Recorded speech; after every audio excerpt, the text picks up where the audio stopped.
उस गर्मी में मैं अपनी मौसी के घर पर रह रहा था। अपने मामा की मौत के बाद उन्हें संभालने में मदद कर रहा था। मामा की एक छोटी बेटी थी। वह बहुत हॉट दिखती थी और मैं हमेशा पूरे दिन उसके साथ रहना पसंद करता था। वह मेरे साथ बहुत अच्छी तरह से पेश आती थी, इसलिए उस दिन जब वह मेरे कमरे में आई तो मुझे कुछ भी गलत नहीं लगा। तब तक नहीं जब तक उसने मुझे बिस्तर पर नहीं पटक दिया और मेरी टी शर्ट नहीं फाड़ी। उसके बाद उसने अपना टॉप भी नहीं उतारा। इससे पहले कि मैं कुछ प्रतिक्रिया कर पाता, उसने मुझे चूमने की कोशिश की। फिर सब कुछ बिगड़ गया। मेरी मौसी अंदर आई और उसके साथ मेरी बहन की एक और चचेरी बहन भी थी, जो उसकी माँ की तरफ से थी। चचेरी बहन बहुत मजबूत थी और उसने मुझे ऐसे उठाया जैसे मैं कोई कागज हूं और मुझे दीवार पर टिका दिया। मौसी मुझे बहुत डांट रही थी। मैं सदमे से पूरी तरह से अवाक था। उसने मुझे बताया कि मैंने उनका भरोसा कैसे तोड़ा है और अब मुझे वास्तव में सजा मिलनी चाहिए।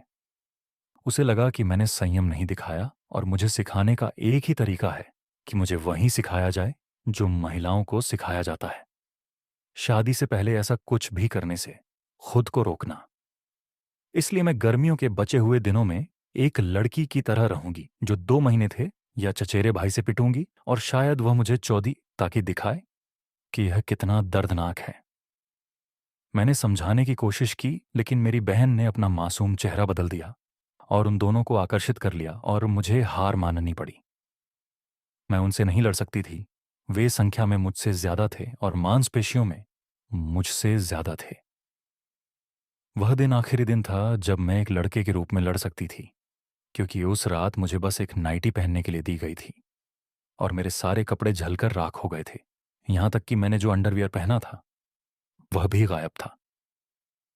अगली सुबह मैं पूरी तरह से बंधी हुई उठी। मैं पूरी तरह से नंगी थी। मेरी चाची पास में कुछ गर्म कर रही थी। वह मेरे पास आई और मेरी छाती पर कुछ गर्म डाला। फिर उन्होंने कुछ पट्टी ली और उसे खींचा। मैं चीखना चाहती थी, लेकिन मैं नहीं चिल्ला सकी क्योंकि मैंने अपने मुंह में एक कपड़ा देखा। धीरे धीरे मेरे शरीर के सारे बाल हट गए।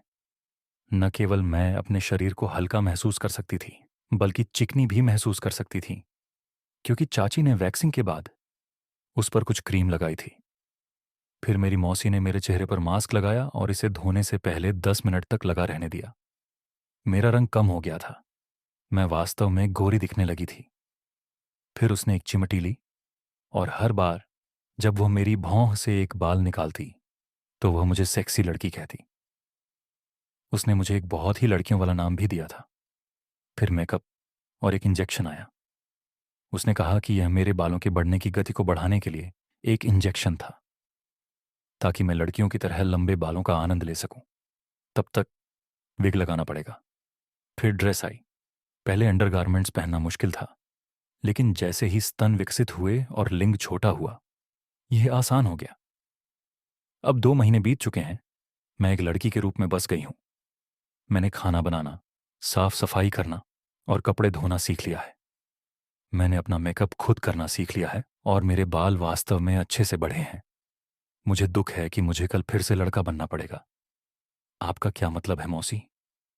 आपने मेरी नारीकृत तस्वीर घर भेजी और उन्होंने मुझे अस्वीकार कर दिया और अब मुझे हमेशा एक लड़की के रूप में रहना होगा, और आप चाहते हैं कि मैं आपकी बेटी बनूं। जरूर, मैं ऐसा करना पसंद करूंगी।